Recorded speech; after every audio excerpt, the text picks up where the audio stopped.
Hey, baby. Central clear, 941.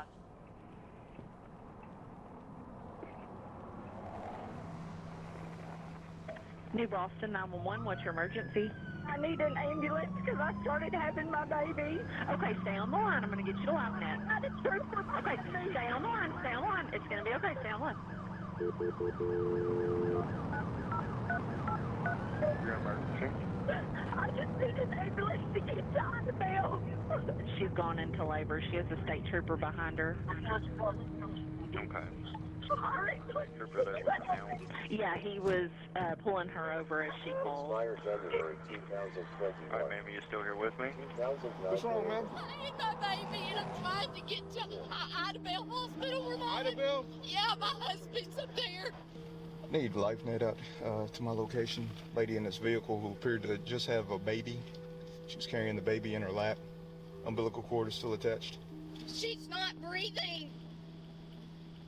Baby's not breathing. She's doing CPR on the baby right Can you now. just put me in your car and drive us so we're not sitting, please? I'm begging you to. But there's nothing I can do. You're gonna need EMS. I'm fine. If you'll just get us there as quick as possible. Thank you.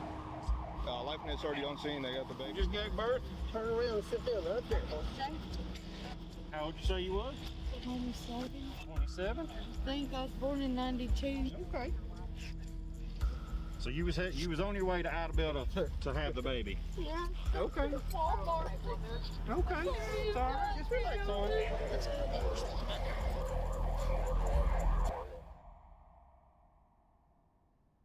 Do not let her out that door. But immediately. Real jumpy. So she shows no signs. You can't check for hemorrhaging. She should be hemorrhaging by now. She's in there. She refuses to have a vaginal check to make sure she's not hemorrhaging. They've done an ultrasound and HCG, and it doesn't show that she's been pregnant. Okay. They have the placenta. Where's she? She is in the room. She Not is letting her leave. no. Can I help you? This is a big deal. Yeah. Okay, yes. Are you ready? Right eye. How is it? Hey there. What's your name? Taylor Parker. Taylor. Hey, my name's Chad Sansby. I'm a OSBI agent up here, and I heard you brought your baby in. Yes, sir. You get birth on the side of the road or something? Yes, sir. Oh, okay. Where was that here? In Curtin County? No, it was in DeKalb. DeKalb down in Texas? Yes, sir. Oh, okay. There's something wrong for them bringing me over here? So you gave birth to this child? Yes. We're just making sure. Okay? If there's anything you need to talk to us about, you can. I don't know what everybody wants me to talk about. So I'm trying to figure out where this baby came from. I just told y'all what happened. Okay. What's the doctor gonna find when he comes in and checks you? Is he gonna find you just gave birth? They can tell. When he looks, he can tell in about a second if you gave birth or not. Oh, okay. So is he gonna find that you gave birth this morning? Yes. Okay. Let's see. So we're going to get behind. All right. Well, let me have him set you up then, where I can see what I'm doing. Doesn't look like she had a baby. It doesn't? No. Okay. Does not look like she had a baby there. Where'd this baby come from? It's mine. Can't be. Can't be.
Coming from a small town, you can trust easy. And I guess that's kind of the direction it went. From my perspective, there's way more good people than there are bad. But there's evil in our land. Evil people do evil things. Come on, come on, come on. There is the inner spirit that tries to protect us. Really, really subtle voice. And we don't have enough sense to listen to it sometimes. Most of the time, actually. It's still very raw to all of us. We still are just kind of like, I can't believe this happened. Like, why didn't we listen to the people that told us? I still can't believe it.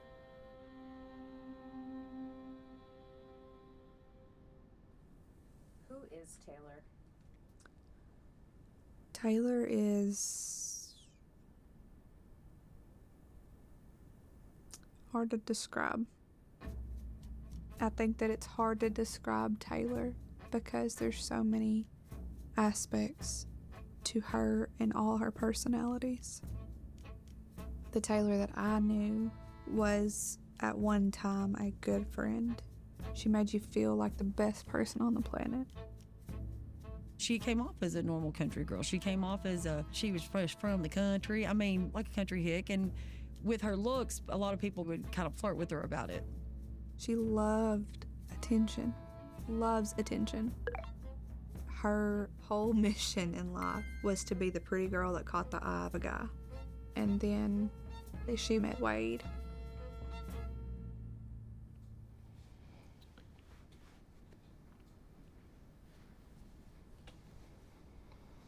Is it hot in here to y'all, or is it just me? Mostly you, probably. 2, 3, let's cut 'em loose. It all kind of started in the summer of 2019. You make some noise, encourage them, come on. I remember that time that I met Taylor. She seen me at the rodeo and then wanted to know if I was single and wanted to hang out sometime. She was a pretty girl, you know, just kind of lit up the room when she walked in, smiling from ear to ear. I was like, well, it wouldn't hurt nothing to go out to eat or something with her and, you know, see what kind of person she is. And it just kind of went from there. She comes to work and she is just, I mean, just smitten and tickled pink and was talking about how much she likes this guy. He was just a good old country boy that was laid back. He was a hard worker. He seemed just, you know, a good catch that had never been married, no past baggage. She just kind of came out of nowhere, you know, but she was pretty crazy about him, and it was important to her to make him happy, and I could see why Wade would be attracted to her. Do it, Wade. I'll take the video you being abusive. You know, most girls, they don't really like the country life, but she was different about that kind of stuff. She'd been around the horses, cows, all the farm stuff, driving tractor. I was a country guy, she was a country girl. That's what she was attracted to. Let it go. Get it, Frank. It seemed like they're doing things together. She'd go hog hunting with him. She'd help him catch hogs. She was right there, shoulder to shoulder. He seemed like he was happy, and people liked her. Man, I thought she was fantastic. She was somebody that you would want to hang around with. You know, you could kick it off with quickly, you know. She actually came right up to me and gave me a hug. She was so glad to meet me. She loved our family. My wife loved her, you know. Well, you done found a good one, you know, good one right here. You know, this is one you need to marry her.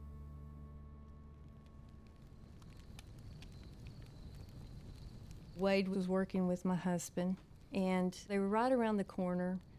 A lot of times weekly, we would have them come over. We'd grill steaks out. When I first met Taylor, she was working for a hiring agency, but she told me her family had lots of money. I was told she had a grandma and grandpa that lived down around Bassett. They're the one that holds all the money of all the oil wells in the Sulphur River bottoms. I mean, there's a lot of money. I was like, gosh, Lee, Wade, if she's got all this kind of money and stuff, you know, and man, she's got a good personality, you know, she likes to hang out. That's what you've always been looking for, you know. And I knew they had some money, but I didn't know how much. She just said she has plenty set aside, that the grandma done worked out with her. Then she told me that her mother was fighting with her about money. That money she wasn't actually getting, but someday she was going to be this millionaire. I mean, that's what she told us. Her mother was going to get her cut completely out of all the money. She wasn't going to get nothing. She hated her mother hated her. Taylor just portrayed her mom just to be pretty much a greedy monster. I was just kind of there being as supportive as I could, but it was never ending of the family drama. From my perspective, they didn't actually fit. He was born to a family of workers, and he wasn't making any money to speak of, and she was born in a family of people that had lots of money. From my experiences of life, I've never really seen a relationship like that work for very long.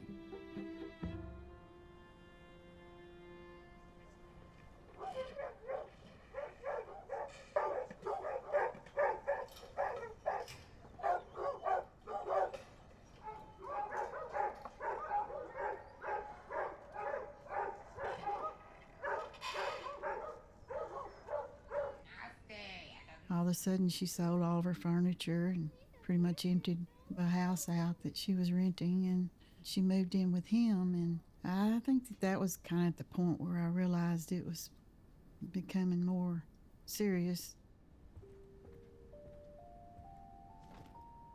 It was kind of strange that she didn't seem to have a lot to store and just kind of travel light, you know. She told me that because her mom don't want her to have no inheritance and no property and no money, and she don't know what extreme her mom's going to go to. She said, I think it's a good idea if I move in with you for more protection.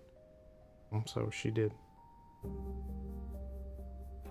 She had 2 kids. Her daughter would be with us during the week, but we never seen the boy that often. I noticed instead of really spending one-on-one time with her, it was more what was Wade doing, you know? We're trying to figure out how to do your trailer. This is broke, Wade. You're missing a bolt. I can fix that, so don't be mad. She did seem to have a big heart, you know, would do anything in the world for Wade. Anything he asked, she would mow the yard, she would have supper ready. I think he loved that. She would make sure that she had a good meal cooked when I got home from work. She would take care of the animals. Anything I asked her to do, she would do, so she did pull her weight.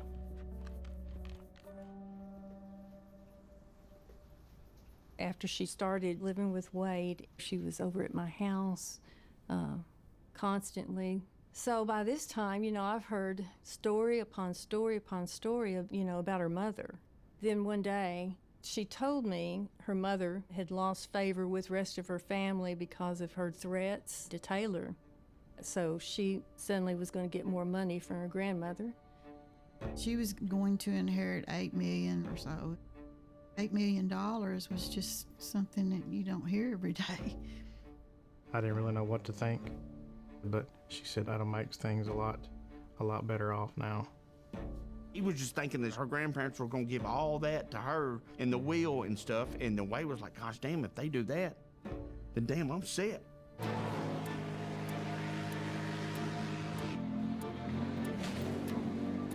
When all of a sudden this seemed like they were going to get all this money, I mean, they were buying everything. They were buying cars and side-by-sides and cattle. They done bought a $20,000 side-by-side, done bought him a $60,000, $80,000 tractor, and now done went and bought an $87,000 truck. I mean, money's got to be coming from somewhere, you know? It's like a Cadillac, you know? Said, I'm sitting here thinking, that's a $100,000 truck. There's no way you can afford that pickup. He said, well, I'll tell you, there's some things you don't know about me. I had been shopping for a car for quite a while, and she pulled up in my driveway, and she said, how you like my new car? And I said, man, that's nice, you know. And she said, well, it's yours. Bought you a car. Posted it on Facebook. You can tell from the picture that I was kind of reeling from it all. You know, with Wade, I really saw a side of him that I hadn't seen before. Like, he deserved more. But the big thing was this big ranch that Wade had wanted, and she was going to make sure he got that. She was telling me she would like to buy a nice piece of property somewhere. It didn't really matter the price. So I told her, I said, well, there's a property in Harris, Oklahoma. It's right there on Red River.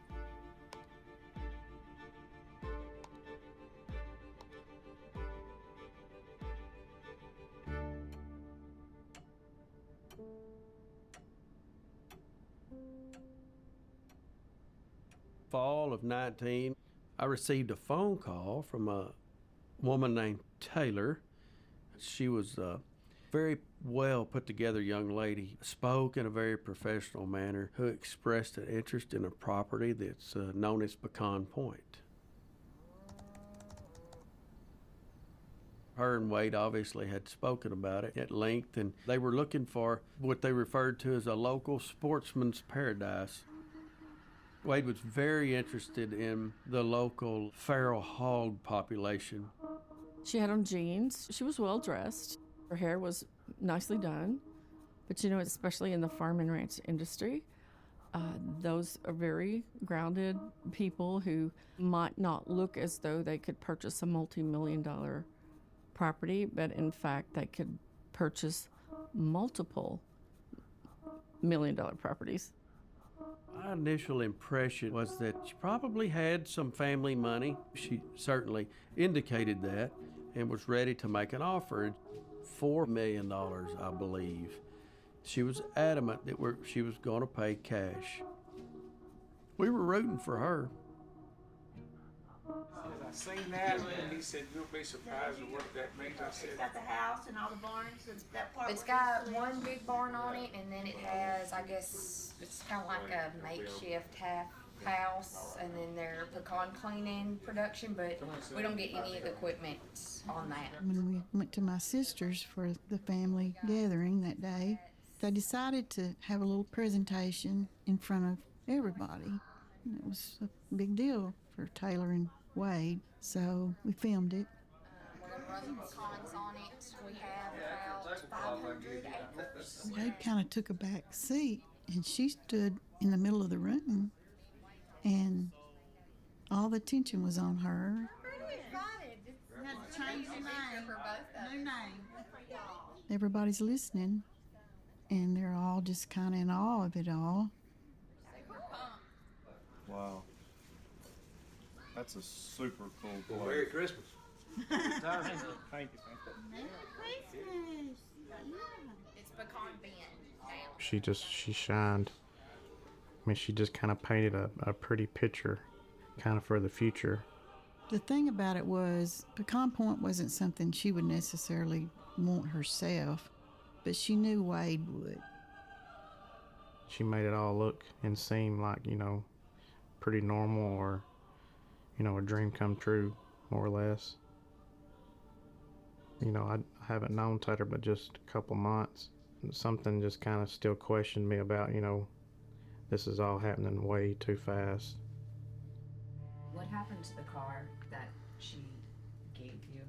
I had it about 3 weeks, and she said, I need y'all to bring the car to Wade's and park it in the driveway. Patterson Nissan, they're coming to pick it up on a recall.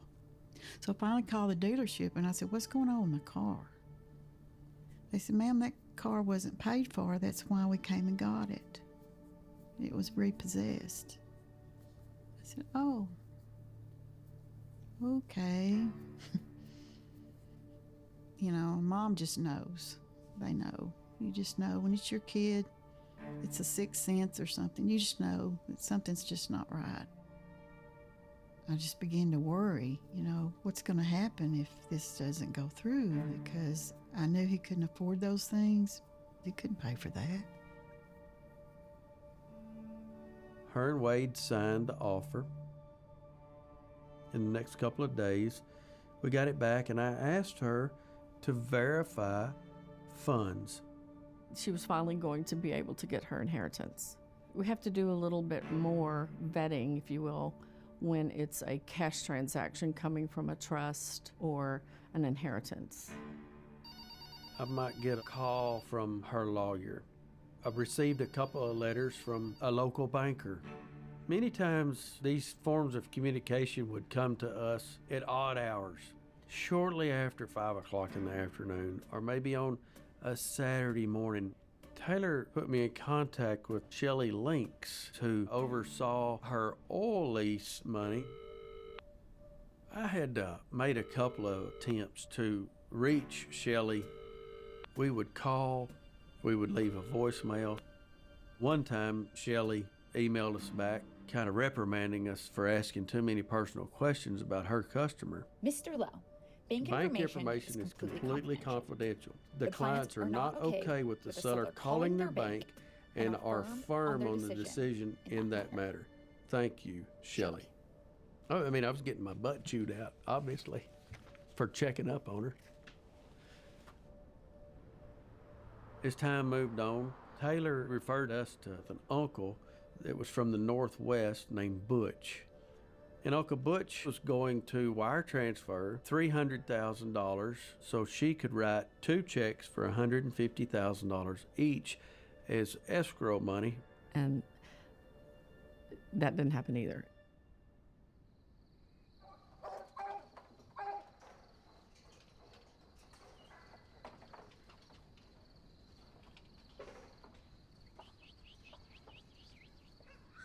I didn't really know what to think. Never dealt with this much at one time this fast. I think there's something else going on. A lot of times I would go to work and confide with my boss, Roger. He would say, well, you know, everything happens for a reason. He said, you know, me and my wife both love her to death. I don't see her taking you down no bad path.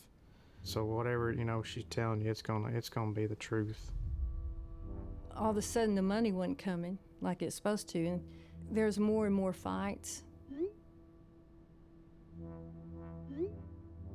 She would text me and say, I don't think he loves me. I bought him this truck and he's not acting any different towards me. I think he may be talking to somebody else. Can you please call me back? I have tried and tried to call you. I'm trying to figure something out so I can tell Shelley. I need you to call me back on some way, somehow. She was stressful all the time that she was going to lose Wade. I worked from home and I could see his house from where I was working, and Wade would be riding the side-by-side out to the farm, and she was just holding him, embracing him, like, just, this is my guy, like, I love him so much. And Wade would just be, he just seemed very distant from her.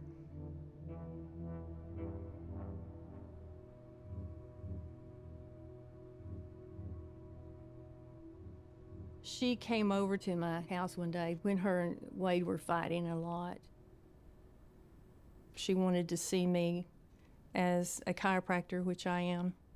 She came in, she was just real ecstatic, real happy. She said, I want you to talk to my body and ask if I'm pregnant. I asked her, I said, why do you think you're pregnant? And she said, well, I looked in the mirror and my aura has changed. I just know it. So how can I tell Wade? I said, well, you don't. You don't tell Wade anything until you know. She was convinced. One evening, she hits me with, I'm pretty sure I'm pregnant. Angela took her to a doctor, she got a test, and lo and behold, she come back out of there with paperwork showing that she was pregnant. She sent me a text message and said, I think I'm pregnant. Yeah, I was like, congratulations. They announced that she was pregnant. So I thought, okay. Wade was maybe a little nervous about what was fixing to come and change his life, you know? I mean, I like to take stuff slow, not just start jumping from dating 1 month till I'm already pregnant. But Roger was tickled to death. Angela was happy. So if she's pregnant, then I was good with it. She had said, I want this baby to call you Aunt Bay, best aunt ever. So she actually went and had a shirt made.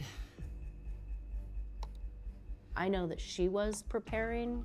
Like, we had a garage sale on the street and there was a high chair.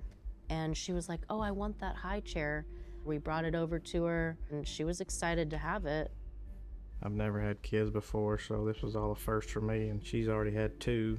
You're the expert here. I mean, I'm just gonna go with whatever you're telling me. I felt he was obligated, but I think the money helped that obligation.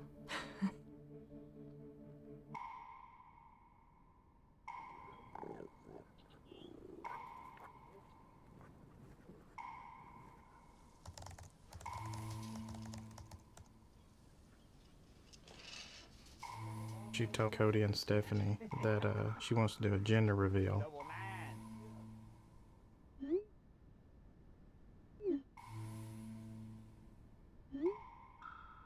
I was like, oh wow, that's so exciting. But I had asked Cody one day, I'm like, I don't think that she like really has many friends because the way she acted towards me. Well, he actually was like, just be nice.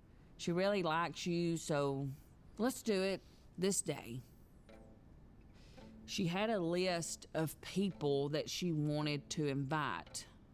I said, so you're not your mom or anything? She's like, no, don't mention it to my mom. Nobody on, that's a no-go. We don't do that. Taylor was sending me the report that was saying if it was a boy or girl. And so I sent that on over to her friend. And it said, congratulations, Taylor Parker, it's a girl. And I'm like, looking at this paper really well, and I noticed the date on it. And the date on it said 2016. So I call her and I said, are you sure this is the right paper? And she said, let me call my doctor right now. Well, it seemed like 30 seconds may have passed by, and she said there were over 200 or 100 misprints that day in the lab. So they're gonna send a new one, but she did say the gender is right. I knew something was off.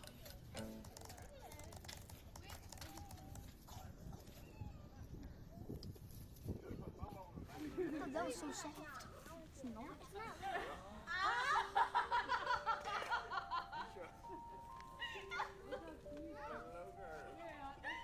The day of the gender reveal was very awkward, but she seemed really excited. She kind of like started screaming and jumping up and like clapping, and it was kind of quiet. They come around double wide over there. They come around the side of the house with the little calf and had a pink little bow around its neck, you know. And they're all excited and everything else, you know, and I just start clapping or whatnot. Show the cow who's the boss.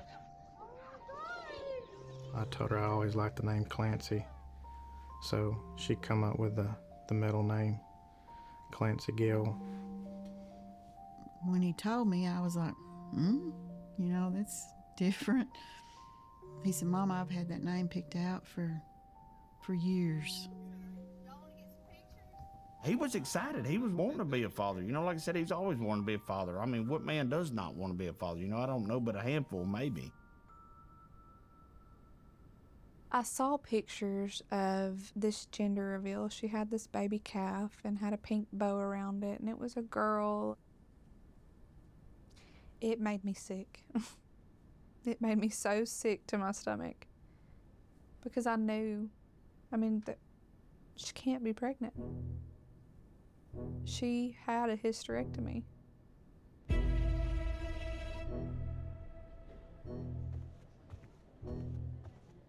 Our first involvement with Taylor was in 2010, I think at the age of 17, for her first pregnancy.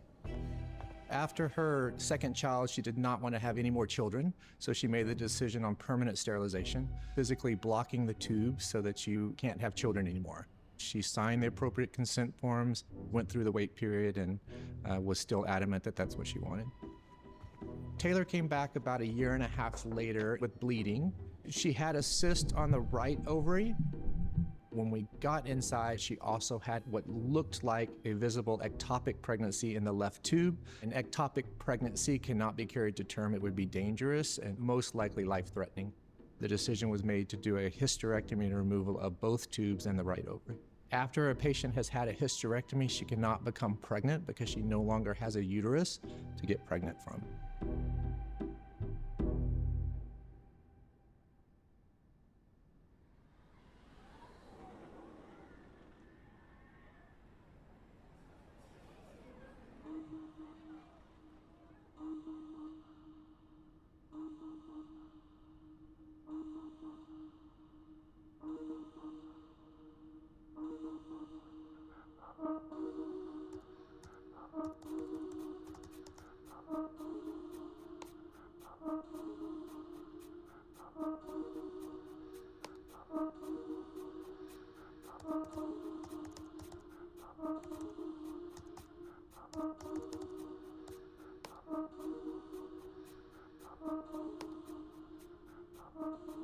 This is a small town, and she was a patient of ours.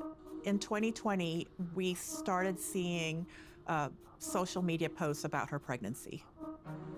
When we first found out Taylor was saying that she was pregnant and announced it on Facebook, we were very confused because we knew that she could not be. We couldn't publicly say anything about it because we were bound by privacy laws. Unless there is something that's endangering someone else, then we can't break those HIPAA laws. We were being put in a very difficult position.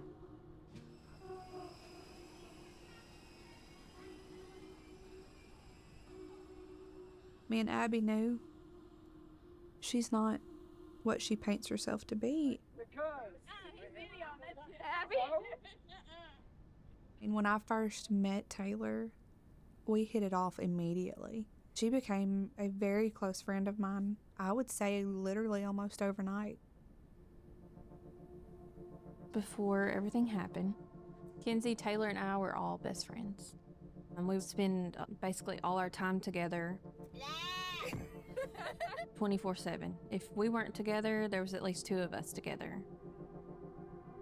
Our emotions were very connected. If I was sad, she was sad. If she was sad, I was. If she's happy, me too. But I was worried bad for her. As my close friend, I was so worried because Taylor stayed sick. She stayed sick all the time. She had all these conditions. She was always in and out of the hospital. I remember there was always pictures of her, like in the hospital, she was taking selfies. Taylor told me that she had been diagnosed with MS. She also had cancer, from my understanding. At one time, she had had like a brain tumor or something. She'd had a stroke. I mean, all of these things kind of played into each other. There was a lot of posts about it. She would actually have times when you could see deficit from the stroke. You would see slurring, drooping face. I mean, I genuinely believed that she had suffered a stroke. It's always something with Taylor. She would put on Facebook that she was either sick or she had a headache. After it kept happening and happening and happening over and over, I started being like, yeah, maybe she's not really sick. Maybe it's like something else. At the same time, I was going through health problems of my own and was actually told that I would never have kids naturally. Taylor shared those emotions with me, and then once she found out that I was pregnant, it was like she was pregnant with her own child. It was just so exciting for both of us. As my pregnancy progressed, she wanted to be in everything. And as my best friend, I was fine with that, you know. But then after Taylor had realized Mackenzie was having a girl, things got super weird. She wanted to plan the gender reveal. She wanted to be there for the ultrasounds. She wanted to know when the appointments were. How was Kenzie doing? How was the baby doing? She wanted to log in to my pregnancy tracking app so that she could watch the progress of my pregnancy. It was concerning. I mean, I know you're happy for her, but you don't have to be like crazy happy. It's like she wanted the pregnancy to be hers. And then she asked if one of us could carry a baby for her. She said, okay, I've accepted that I can't have any more kids. Would one of y'all want to do it for me? She said that whoever carried this baby would get a minimum of $50,000. But how could you have another baby when you didn't even take care of the 2 kids you had? That was the first time I took a step back from Taylor and was like, you're scaring me. She became obsessive with my pregnancy, and I had to cut her off. Then I heard through her social media that she was pregnant, that her and Wade were going to have a baby. I feel like she got far enough away from our friend group that she could start this whole lie over again. He didn't know that she'd had a hysterectomy.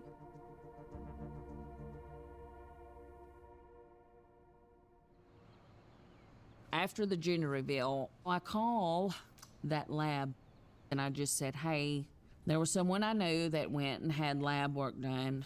And I read this lady the gender reveal paper, and she said, we don't send things like that. I actually called the clinic and I spoke to the office manager. And she said, if you don't mind me asking, what's her name? And I said, Taylor Parker. With the HIPAA laws, I told her, I said, I cannot give you any information since she used to be a patient of ours. But what all you've told me, I can tell you this, just go with your gut. Trust her instincts. And I left it at that. Me and Connie are just talking at this point like she has said so many things that did not add up. She and I talked every day about what she had learned or found out, and some of the clinics she claimed to have gone to, and they wouldn't say, but they would kind of say, you're probably on to something. I even asked Angela at the time, I said, did you go in with her to Healthcare Express? She said no. She would sit up in the bed 11, 12 o'clock at night, you know, trying to investigate. You know, I would be nice at first, like, maybe what are you still doing up, you know? Oh, I'm just scrolling through Tyler's. Why in the fuck are you scrolling through? Or what the fuck? Gosh damn. Leave that shit alone. I was like, am I crazy? Like, she wouldn't go through all this to not be pregnant. The gender reveal, her dad was there. Her kids were there. I mean, you know, in your mind you think, well, why are they here if it's not true? I mean, they would know. She's got to be pregnant, or somebody would say something.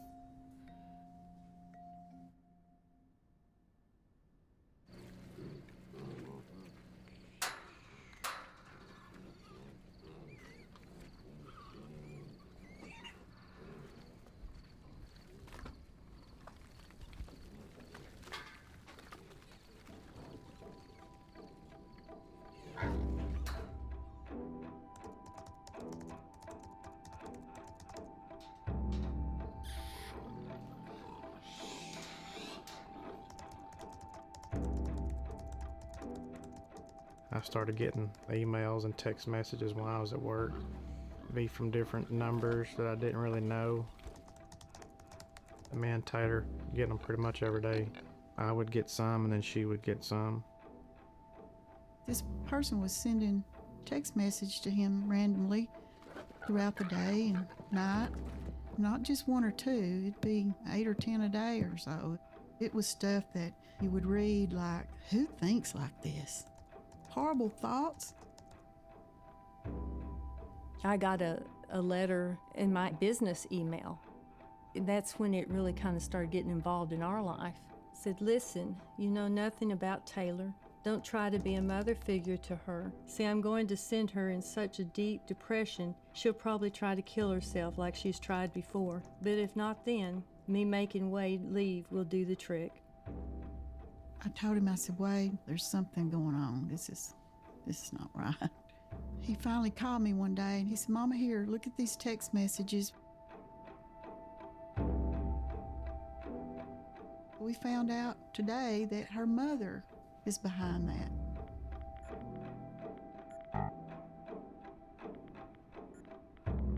One evening, she called me on the phone and she was terribly distraught, crying on the phone, and told me this whole story about how her mother had come back in the picture and caused all these problems for her, and none of it was going to work out. She was very distraught when she had to tell us that that wasn't going to happen. She was not going to be able to purchase. Her mother had gone supposedly in the bank prior and had all kinds of things changed where then she couldn't get the money. All of a sudden, the mom's back in the picture and she had orchestrated all that.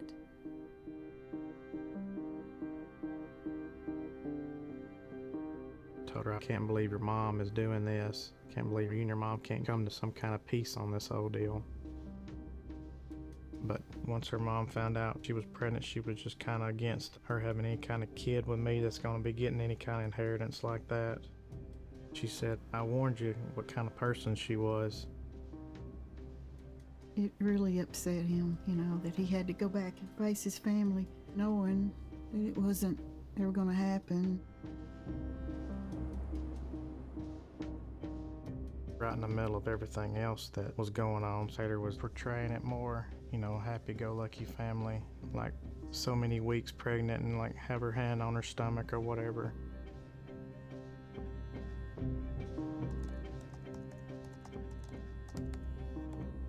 All people see is the social media side of things. All they see is the happy, smiling faces and this loving, happy relationship.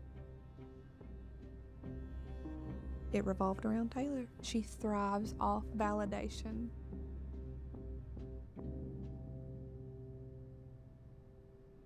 I knew Taylor from junior high to high school. She cared about the way she looked, she cared about her weight, but she was very insecure. Taylor would meet most of the boys she spoke to online. She would ask girls for pictures of themselves, neck down. But she had no shame in saying of like, oh, I'm sending it to this guy I'm talking to. You know, they're thinking like, you're just openly asking me to give you a new picture of myself to send to some random person to catfish them. Like, Taylor, like, what are they gonna do when they see you? Not long before I'd met her, she'd lost a lot of weight. She had a gastric sleeve done. She would say things about how her skin looked and how she wished that she could just take it off, you know, but then would get ready and was so confident. You could not destroy her confidence. I worked with Taylor from 2018 to 2019. At the time, I was the recruiting coordinator there. She seemed like a good worker. She seemed like she was on top of it. She was eager to learn. To be honest, I was going through a very hard time.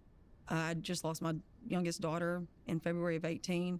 So I was doing good to get up and go to work.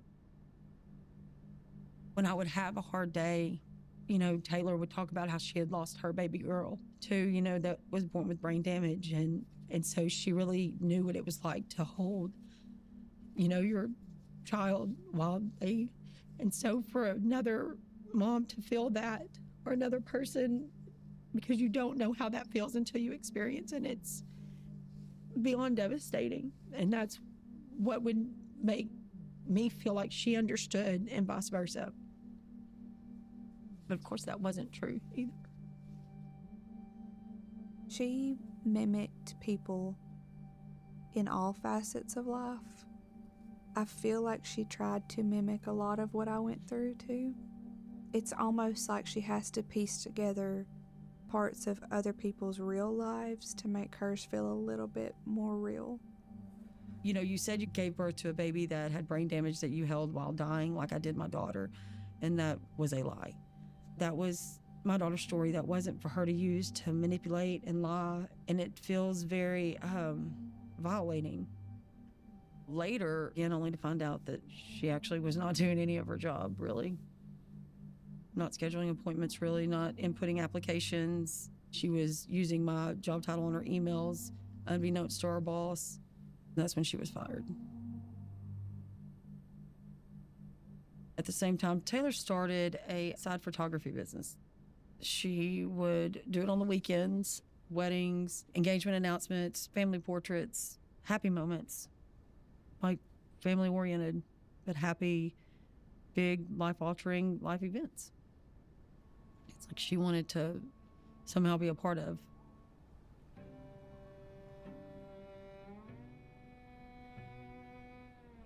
My daughter, Reagan, had a photographer at her wedding.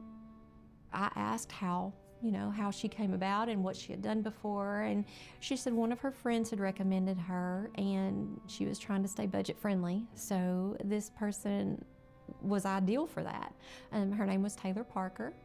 Very polite young lady, real pretty. She was a lot like Reagan to me. The moments she captured of Reagan in the wedding were absolutely beautiful. And Taylor made sure she greeted everybody and told everyone who she was and what she was doing there. And it didn't feel like she was just some random stranger none of us had ever met. Almost felt like she's a bridesmaid at one point because she was in all of our selfies. I asked about her, well, who is she? Where's she from? Reagan had mentioned that she was going through some difficulties with her ex-husband, I believe is what she said.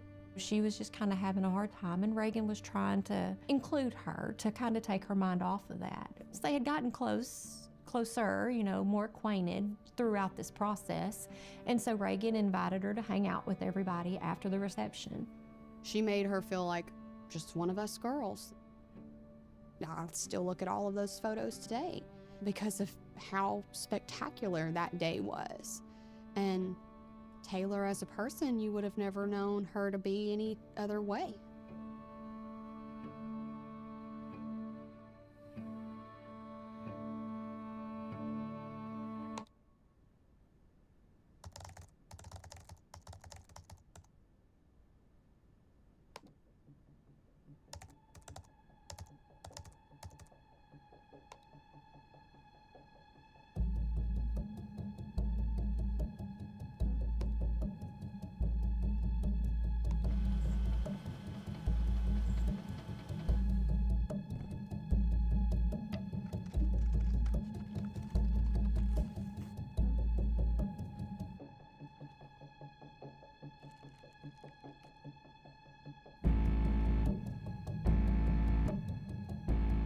She would go to a doctor appointment, but I couldn't ever go in with her because of COVID at the time. When I did try to go, she said the doctor had an emergency or he couldn't meet us. We had to reschedule. Was she starting to look pregnant ever? She gained weight, but the belly thing didn't seem to, really show that much for the months that she claimed she was. But on Facebook or whatever, and there was pictures.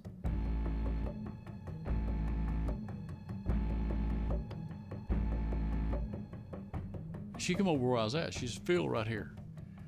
And all of a sudden, the baby kicked. I felt it. My husband felt it. And why would you not believe it? Taylor had them two in her back pocket. Roger, he went hard on him, like, man, you want to step up, you want to take care of this woman and this baby, because it's yours. My wife felt the baby moving in your wife's belly. I would see a picture of her or something, like, Steph would be like, look, she's skinny this day. Look here, 5 days ago, she looked like she's gosh damn 9 months pregnant, So he was just some crazy jacked up junk, for sure, no doubt. During that summer, the time together was very limited. She never hardly wanted ever me to see her naked or anything because she said she was insecure with her stretch marks. We never really did anything at all, pretty much. He said, man, she won't let me, touch her, get close with her or anything like that. He was like, Cody, we ain't had sex in 4 months, 4 to 5 months. I said, dude, what?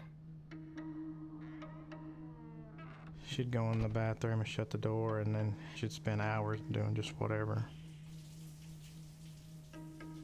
Wade kind of doing his own thing. Like I said, it wasn't like he was the type that went to work and came home and sat in the house and they were together. Every single day he was doing something all the time. There was no space for him to sit down and realize what was going on.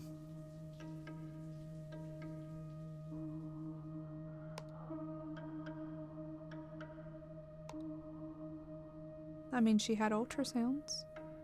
She had the fake belly. She had enough to make it believable. To her, it was just whatever I gotta do.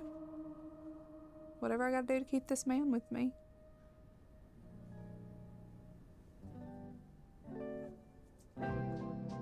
My love must be a kind of blind love. I can't see anyone but you.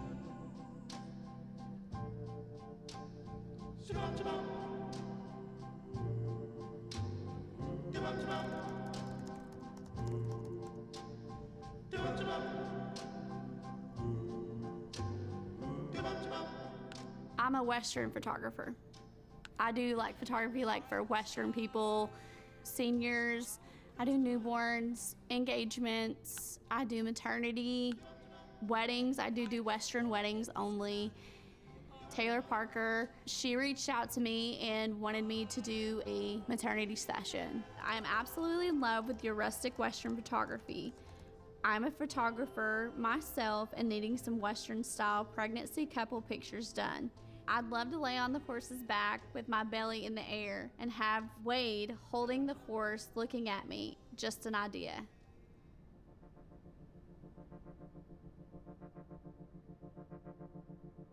She was absolutely excited about being pregnant. I felt like she liked having her pictures taken. She felt very confident. She was super happy, excited. And I did a smoke bomb with my Watusi, and they acted like they were branding. It was pink, and it was really neat looking. She said that she was ready to get back to normal, back to her body, like she had just gained a lot of weight, but she looked really good. I thought she looked very good. We actually had a really good time. We talked, we laughed. After they left, I even told my husband, I was like, oh my gosh, they're so nice. She's so bubbly and friendly. Like, they're such good people.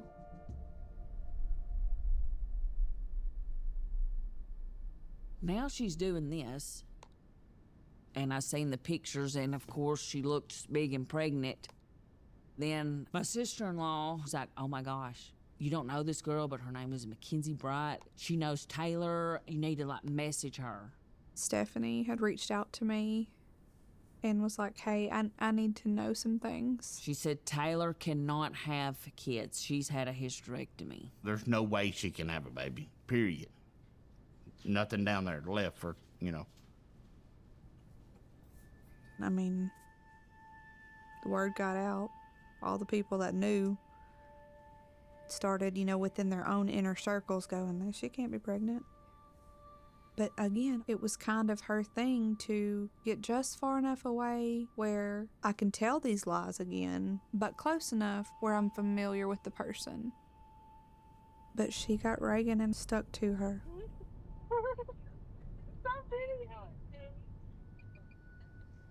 I can remember it vividly. We were walking out of the doctor's office and Reagan gets a message on her phone and she's just like, ugh. And I said, well, what's wrong?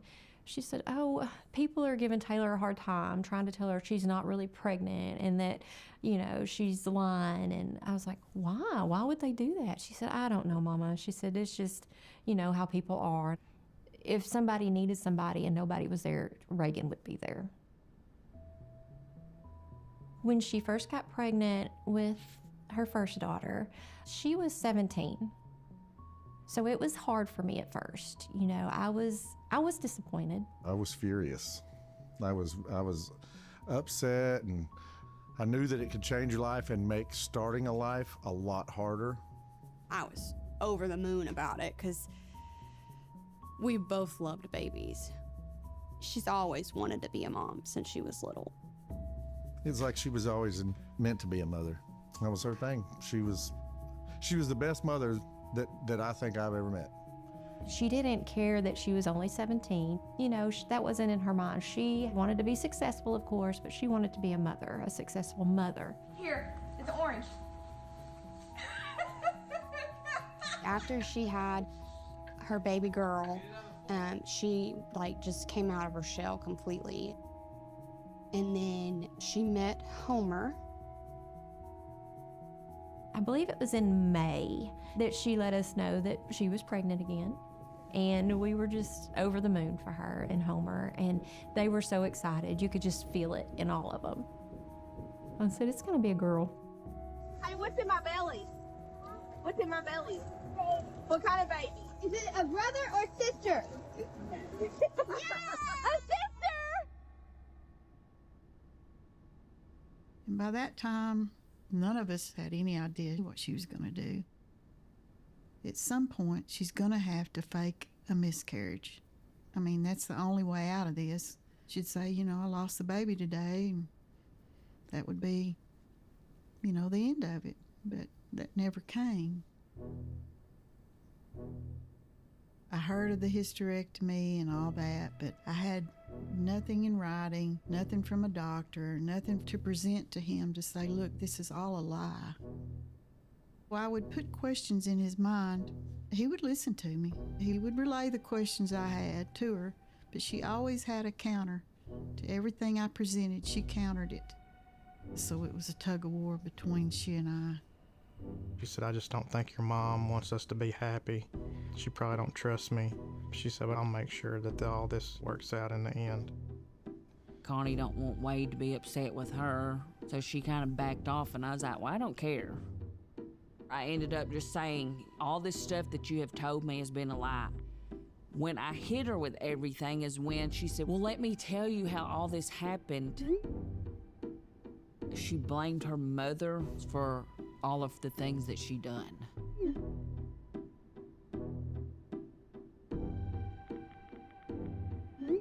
None of it made sense. If she didn't want you to be pregnant, why would she hire somebody to fake an ultrasound? But everything I would say, she had something to say, even though she sounded like an idiot. I had talked to somebody that knew Taylor's aunt. The aunt gave me Taylor's mom's number. And her mom said, I've been waiting on this phone call. She said, Taylor cannot have kids. She's had a hysterectomy. No, we don't have money. There is no inheritance money. There is no money at all anywhere. I called Connie and like I talked to her mom. It wasn't anything new, that she'd always been a liar. That's when I said, why are you not telling Wade or somebody? And that's when the granddaughter came in play. She was terrified because if she were to tell, Taylor would pull that granddaughter away and she would never, ever be able to see that little girl again. She was scared to say anything.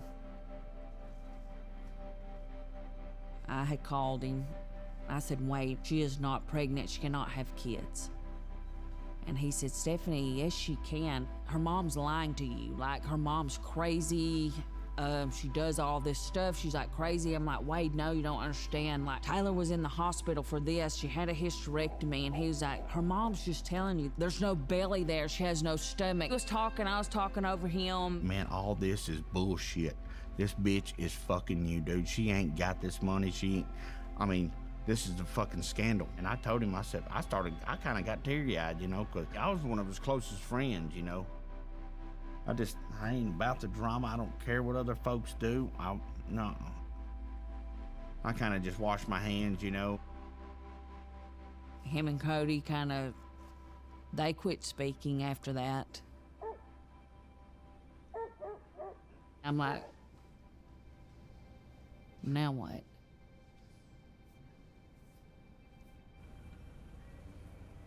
Look at it trying to walk. Oh my goodness. She's not wanting to let it suckle. Uh-oh.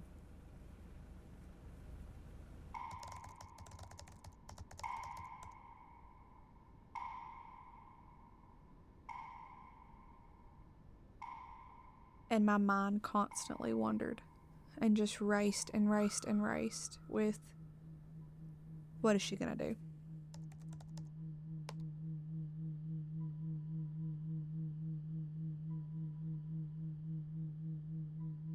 We're all watching this house like hawks. Like, what is gonna happen? What is she gonna do?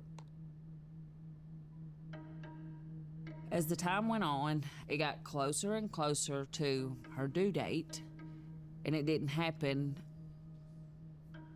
She had a lot of factors at why she could have missed her due date. She wasn't eating right, or it might have been not ready yet, or the baby might be too small, but I didn't really know what to believe.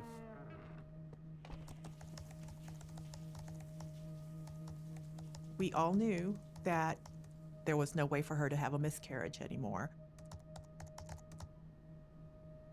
We felt that she had to come up with the baby somehow. So for the safety of the rest of our patients and our nursery, we did alert the hospital to be on higher alert, what was called Code Pink. We really thought that if anything, she would just try to steal a baby.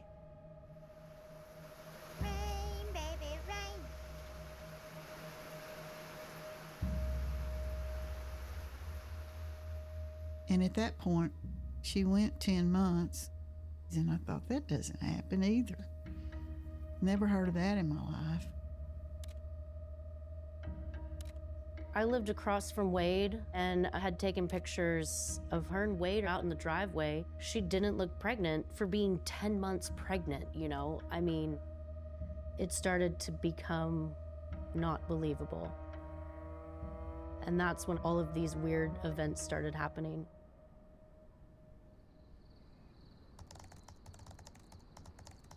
I'd done taken off leave from my work, and she had scheduled an appointment with Mount Pleasant. She wakes me up and says she smells smoke. So I get up and walk outside, and the whole underside of my house is on fire. So I just took my water hose, put what fire was left burning out. I was going to have the baby that day, and I think Wade even took off work. So it got down to I've got to do something. There was no doubt in my mind that, I knew she did that. I said, I'm gonna sleep right here on the couch just for right now. Then whenever I got up about 7, she said, hey, I know you're probably gonna get ready to go, but we can't go to Mount Pleasant this morning. There's been a bomb threat called in. Mount Pleasant Police Department. I just received a caller, and he said there is a bomb in the hospital. Okay, so male subject called and said there was a bomb in the hospital? Yes, sir. He said it's white. There is no way, Tater, that there's a bomb threat. And she said, no, look on Facebook. It's all over Facebook. And she said, they had a bomb threat this morning. There was a bomb threat. Sure was. 'Cause you called it in.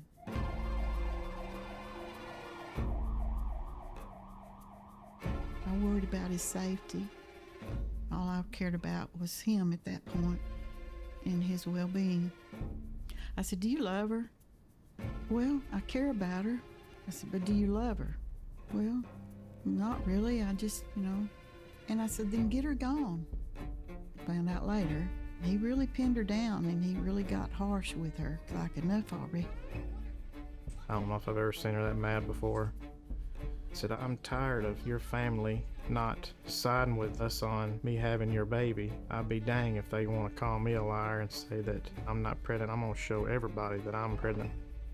I'm going to bring a kid home. That's exactly what she said.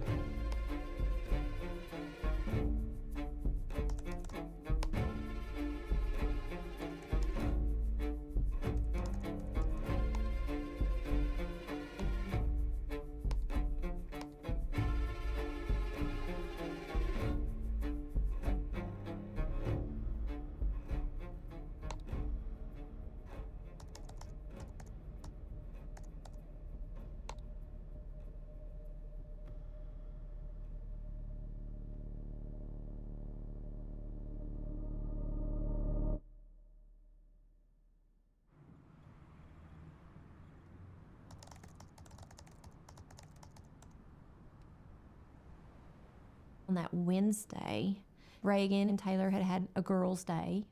They went to Starbucks apparently and just kind of hung out. And then on the 8th, Taylor had come back over to talk with Reagan. You know, apparently she was just coming to visit. She was expecting to be going in to be induced the next day. And Reagan felt like Taylor was probably overwhelmed with everything. And she was trying to be that one person there for her when nobody else was.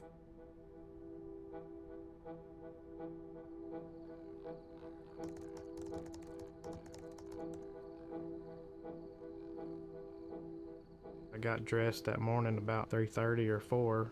We had a pen full of hogs that I done gathered up or bought from other trappers. The plan was we were both supposed to go load the hogs up, go drop them off, and then we were going to swing down to the Idabel Hospital. I said, all right, you ready to leave? And she said, well, not feeling just too great. I think I'm going to let you leave with the hogs, and then I'm going to meet you at the hospital. I said, well, that wasn't the plan. I think we both need to go together. This is a big deal. And she said, no, we need to get them sold. That's too much money to turn down. So I didn't argue with her no more. I went and loaded the hogs up, and I left. It probably took me 4.5 hours or something to get up there from my house. I pulled in, and he told me, he said, I didn't order no hogs today. And I said, there's no way. You texted me this morning. He said, I didn't text nobody. I said, you didn't text me from this number? So I pulled out my phone. He said, that's not my number. I said, did you not talk to a Taylor about some hogs? He said, yeah, weeks ago. I quit texting her, and he said, I didn't follow up with nothing. And I said, well, who in the world would have texted me from this number then? He said, man, I don't know. I went to work. I was in my office, and Homer called me. He said, Miss Jessica, have you talked to Reagan this morning? I said, no. He said, well, she's texting me, but it's not like her. And I was like, well, what do you mean? He said, well, after she stopped texting, I've been trying to call her and she won't answer. It said, well, is she at work? He said, they haven't heard from her. It was my day off from work. My friend Chris had come over. It just seemed like a normal day. And then Jessica called me and said that Reagan wasn't answering. And I said, well, I tell you what, we're fixing to go to town anyway. I'll head that way. We were about halfway there, and she called me back and said, our grandbaby's not at the daycare. She sounded frantic, so she headed to the house. As I'm getting to Reagan's Road and turn onto it, I see their house and the garage door is open. Well, that worried me because they never leave their garage door open. As I get out of my car, I'm walking, and I see these little red streaks, and I thought, oh, well, the dog must have hurt its foot, and so that's what I was seeing. And I kind of opened the door, and I saw a bloody footprint, and I shut the door. And as I kind of stepped back, and I thought, no, if she's in there and she's hurt, or she can't answer me, I need to go in. New Boston 911, what's your emergency? Ma'am. Ma'am. Help me, my daughter's been murdered. Okay, where are you located at? In New Boston? Yeah. What happened? I don't know. Somebody got in her house. She's dead. Okay.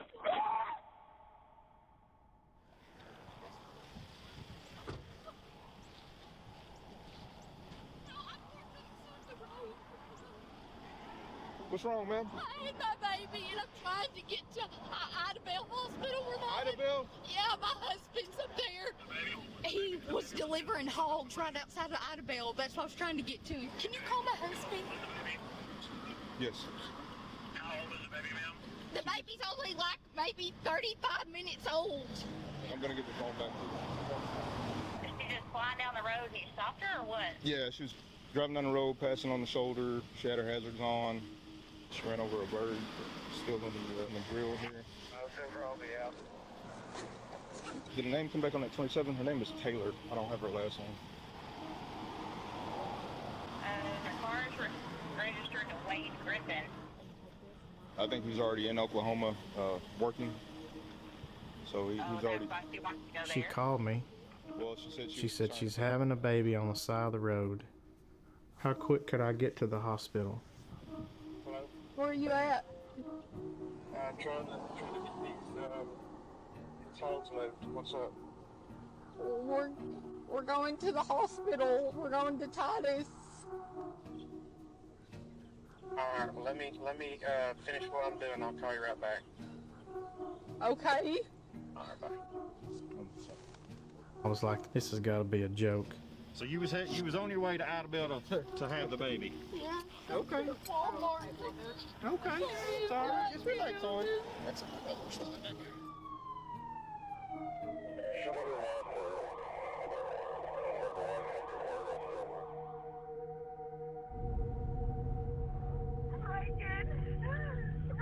When we pull up, Jessica's in the driveway. She's on her hands and knees and she's just screaming.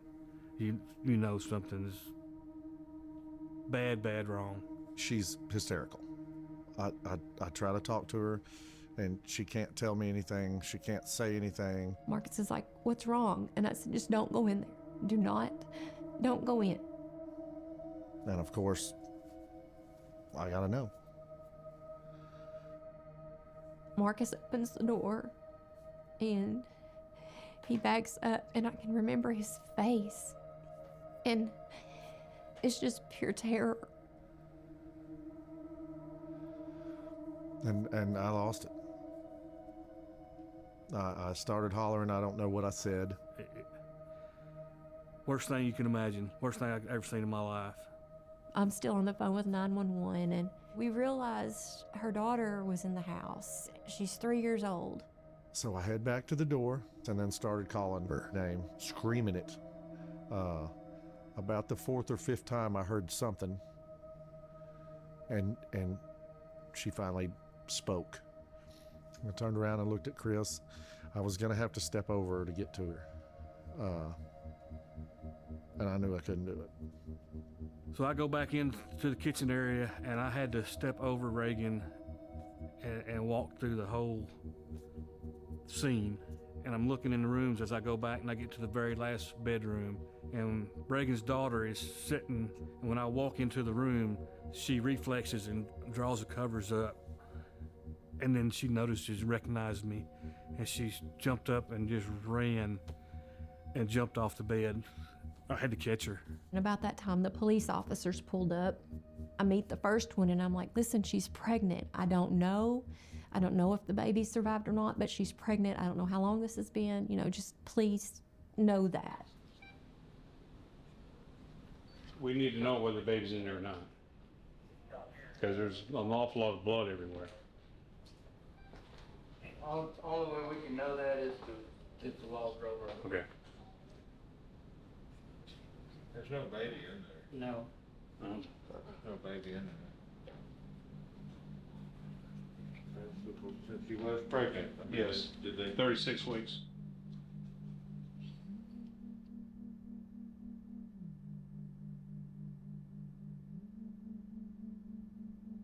My brother called me and said, hey, there's some stuff on Facebook that it said that the baby had been taken from her.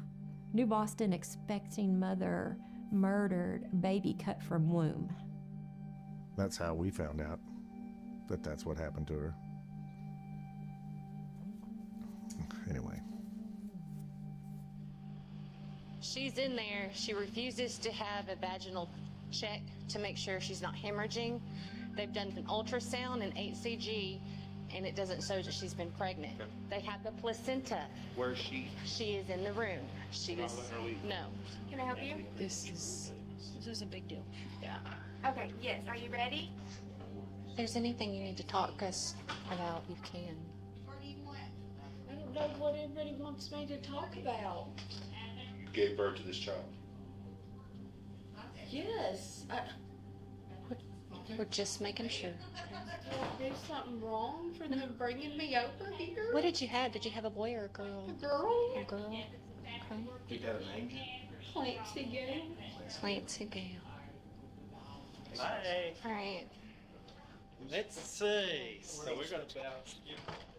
All right. Well, let me have you set you up then, where I can see what I'm doing. All right. So, it surely doesn't look like a baby came out of there. It doesn't look like she had a baby. It doesn't? No. Okay. Does not look like she had a baby there. On there already.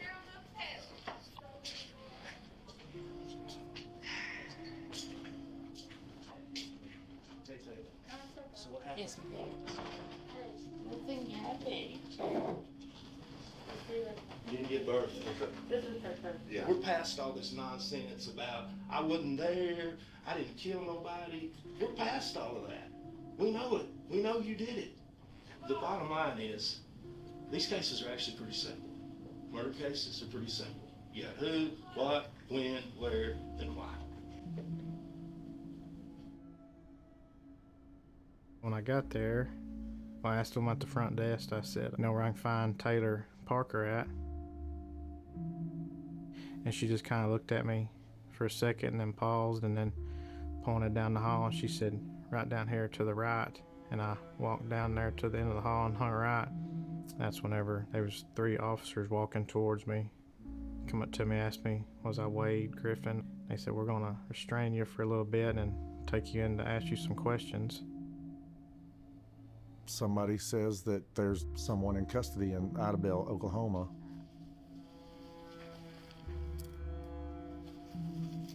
One of our friends said, hey, do you know Taylor Parker? And I'm like, Homer, do you know Taylor Parker? And he's like, yeah, she was just at our house last night. I said, well, they're saying that it's her. He's like, there's no way. He said, she was just at our house last night. They were talking. And I heard Jessica say that she was the photographer at the wedding. Sure enough, it was her.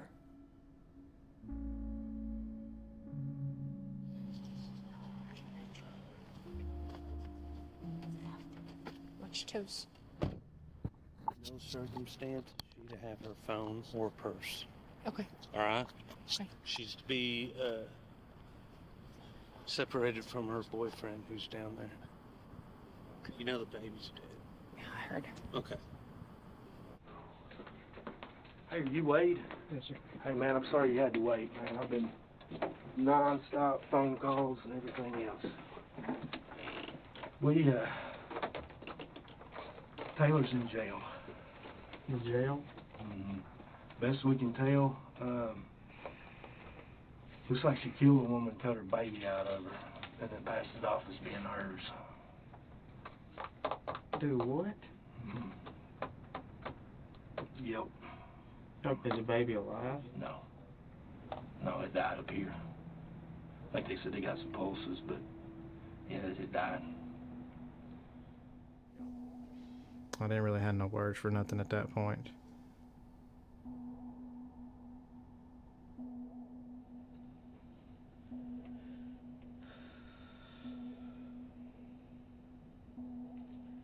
Well, I can honestly say my family was right.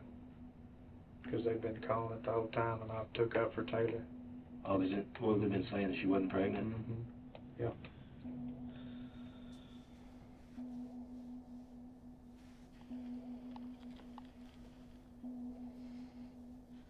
I don't even know how to explain it. Just betrayal from the lies, everything. I never ever wanted anything like that to ever happen.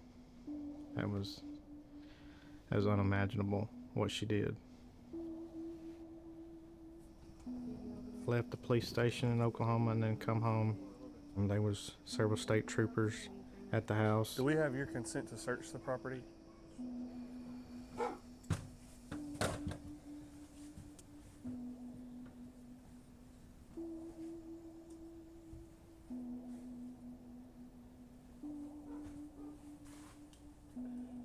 Tell me about your house.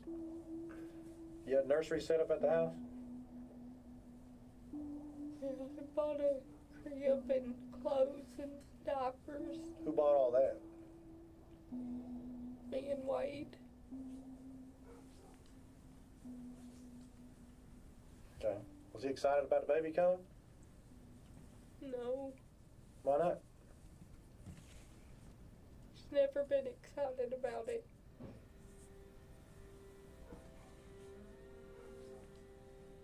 It was all going through my head about everything from day one. Everything. was a lie. Very difficult story to report, even read to you A tonight. small East Texas community is grieving the loss of a new Boston mother. I said, I hope to God this is not Taylor. A female suspect was taken into custody in Oklahoma. I just froze. And I said, I think I know who that is. That was probably her. Do you think that was her? Surely not. The pit of my stomach just fell to the bottom as far as it could go. It's just my whole insides just sunk. Right away. Even before the news of who it was, we knew who it was. Agents say the suspect cut the baby out of her mother's stomach and then tried to claim the baby as her own. 27-year-old Taylor Parker was stopped Friday morning by Texas troopers in DeKalb. 21-year-old Reagan Hancock and her unborn child did not survive. It was almost impossible to believe because I had no idea someone whom we all had met was capable of taking my sister's life.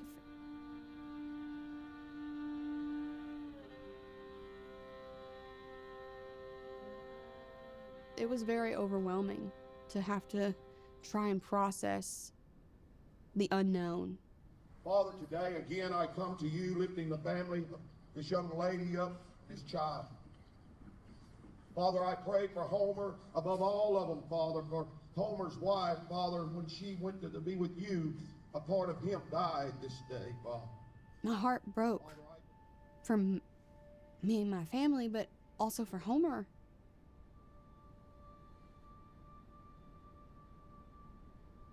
I lost a sister, but he lost his forever person.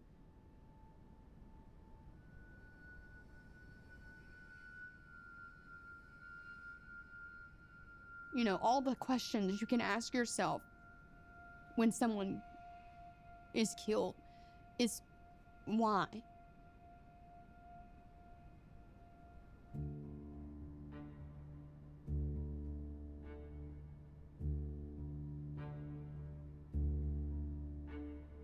Everybody around here knew that she's the one that done it. There was no doubt in that.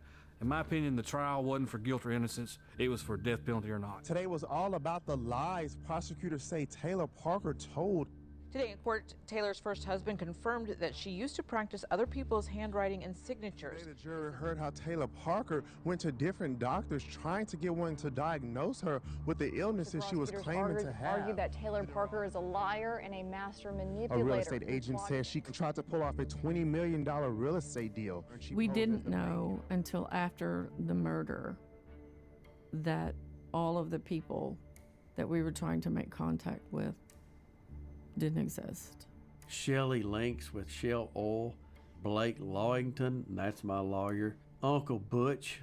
Everybody's just profiled in there way too conveniently. Hey Taylor, I was giving you a call. Got a voicemail from Angela that said that apparently From multiple phones to voice altering apparatus. We just couldn't believe what we were hearing. The multiple phones that she would text herself from, the names she would use, the people, just all of the lies. I still can't understand how someone would think that this was gonna work. The defense called Parker's mother, Shauna, prior to the stand, and she testified for a little over an hour.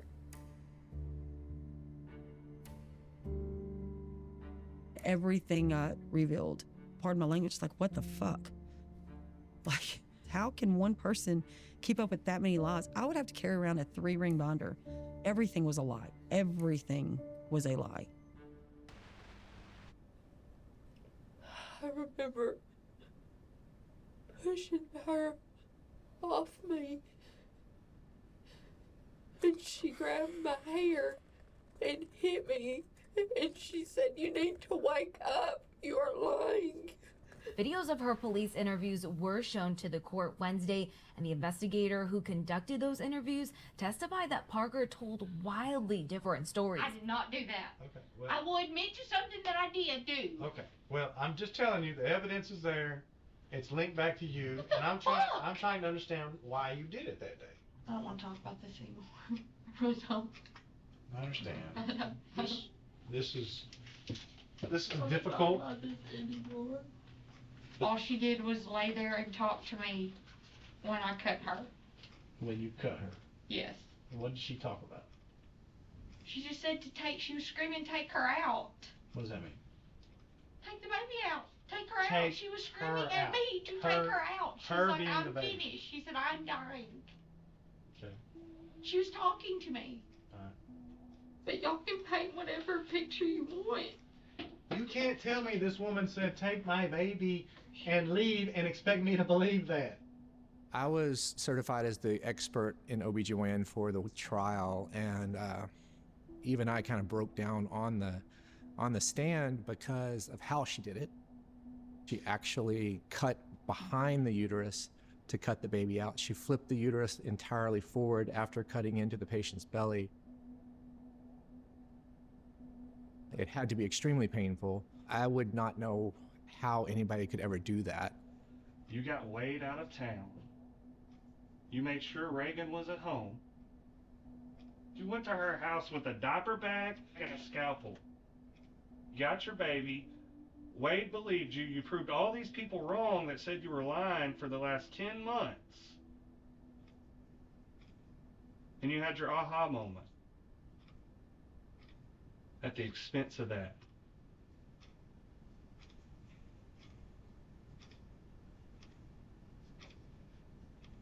Oh, please go to the bathroom.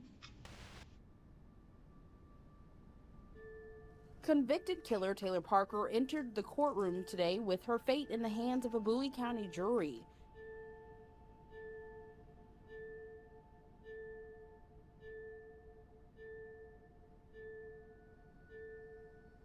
When court was over, Parker was sentenced to death row for the brutal deaths of Reagan Hancock and removing Hancock's unborn child, Raxlin. The last order given by Judge Tidwell was take her to death row. A heavy burden feels lifted. I feel like now we can start trying to heal. I'm overwhelmed with happiness it's over, because she has been such a burden in our life for so long now that I haven't been able to really think about my sister without thinking about her. Taylor Parker becomes the 7th woman on death row in Texas. Parker is still being processed at the state prison in Gatesville before she is sent to the Mountain View unit to join 6 other women awaiting execution.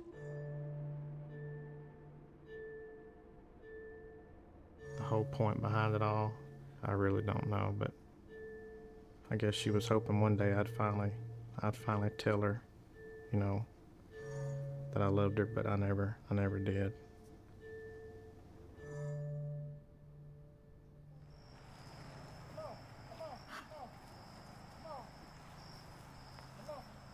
I watched him cry and cry.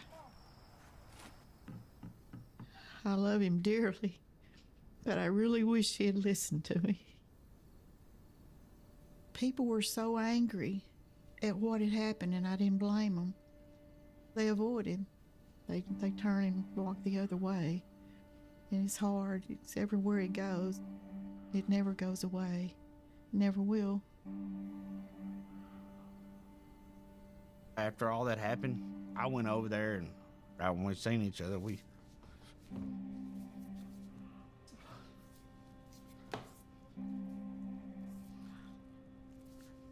they said, man, I should have believed you. And I said, shit, that's beside the point. We ain't worried about that now, you know. I think everybody that was intimately involved with that situation feels some guilt that will never go away. I wouldn't be able to look at her mother in the face.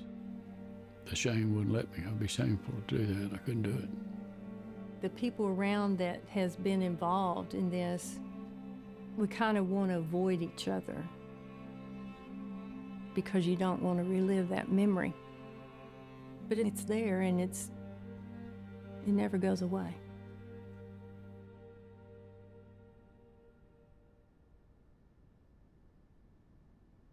It is so hard to put into words what losing a child is like. You know, as a mother, that a child is physically part of you, physically, you know, not just emotionally, not just this little thing you raised. They grew inside of you. And oh man, the day she died, I've never felt anything like that.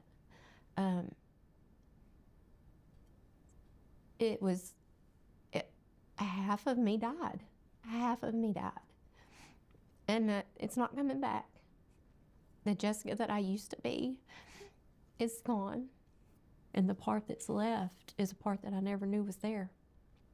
You know, when I found her, and days and weeks after that, it was like I had to tell myself, yes, she was real. Yes, she was here, you know. It wasn't my imagination.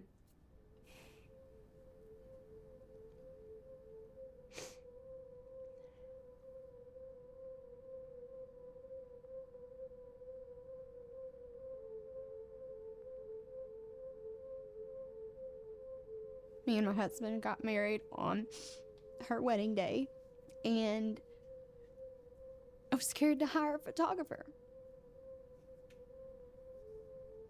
When everything first happened in 2020, I prayed she'd go to hell. I really did. That's what I wanted, and I was strong belief on that. And a preacher told me, everyone can be forgiven, just not by us. Her just answering to God is all I'm asking at this point. If she does ask God for forgiveness, I pray that she means it. Because for a demon like her, a demon like Taylor, hell would be easy.